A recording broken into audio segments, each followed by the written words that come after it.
Oh.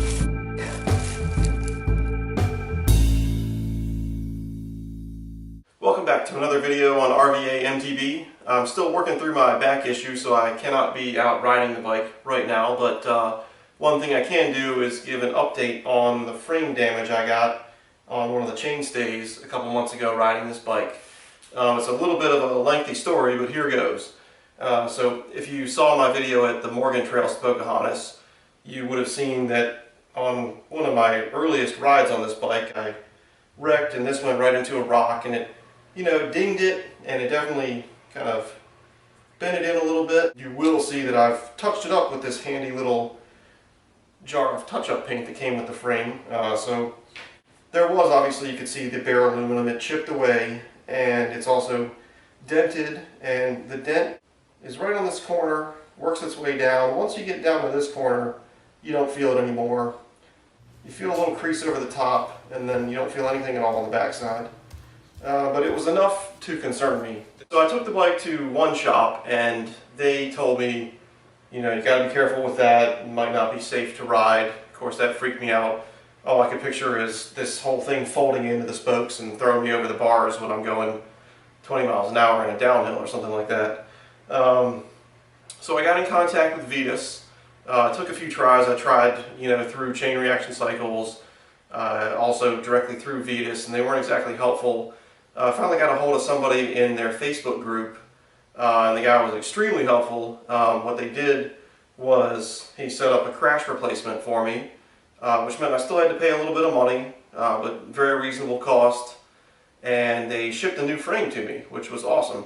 And it got here super fast through DHL. I can't believe how quick stuff gets here from the UK. But the twist to the story is when it got here, the box had the item code for a large frame, but the box also had stamped on there XL, and obviously a large is what I need.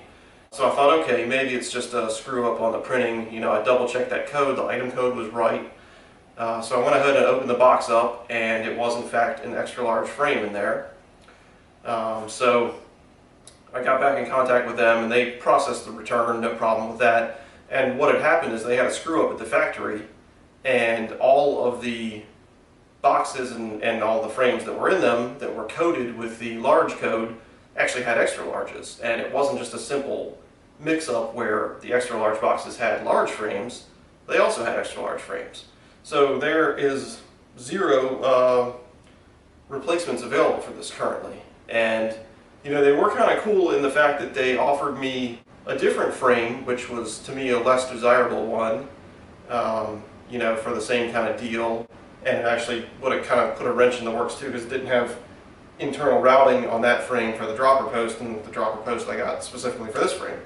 So anyway, I didn't want to go that route, and they also offered me a discount if I were to buy the complete bike. But that's not really in the budget right now. So I took this bike up to another bike shop, one that maybe I trust them a little bit more. And the guy took a look at it, and he was like, yeah, that's fine. Don't worry about it. You can keep riding it. He mentioned that looking back here, as long as the wheel is centered, or mostly centered, within the seat stays and down at the bottom of the chainstay, then obviously it couldn't have bent too much. If the brake's not rubbing, then that would also indicate that nothing got bent too badly. And it was ever so slightly rubbing, and it could have been that way before anyway for how I set the brakes up. So a little bit reassuring that I can keep on riding this thing. One of the other things I did to inspect this myself was holding up a straight edge to the chainstay, resting it against the two points where it sticks out by the crank and by the axle, and then looking at how far that bend goes in between. And it is a little bit more of a bend compared to the other side, maybe off by a few millimeters.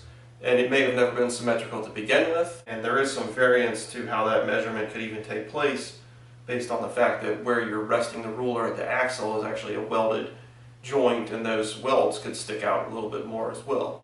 And before I did injure my back, I also did take it on a few rides, and I wasn't gentle on it either, and there's been no additional issues from that. And I also just took it out in front of the house and did some bunny hops with some really, intentionally landing really hard on the back end, and still no issues. So for the time being, well, once I can get back to riding, I'm just going to keep on riding this, and I think it'll be okay. So that is the update on the story with that. Stay tuned for some more videos. And as always, of course, like, subscribe, share. I love it. Comment on stuff. That's great. And we'll see you next time.